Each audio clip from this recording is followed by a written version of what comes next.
And now, for our most memorable leading men of Ate Guy, simulan natin kay Bembol Rocco. 4 ang mga pelikulang pinagsamahan ni Nora at Bembol, pero unsyami lahat ang partnership sa kwento.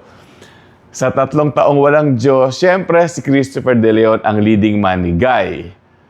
Sa Amerika naman, di sila nagkatuluyan. Sa Minsay May Isang Ina, mag-asawa sila pero di nagkasundo at nawalan ng amor si Bembol dahil sa pakikialam ng karakter ni Charito Solis sa pelikula. At sa Die Womb, nasilat pa ang karakter ni Nora ni Lovie Po. One reason kaya maganda ang tambalang Nora at Bembol ay dahil kapwa sila mahuhusay ng mga artista. That's one thing they have in common. Great actors both. Ang kanilang team up, kahit di ganun katindi ang kilig, at least may prestige.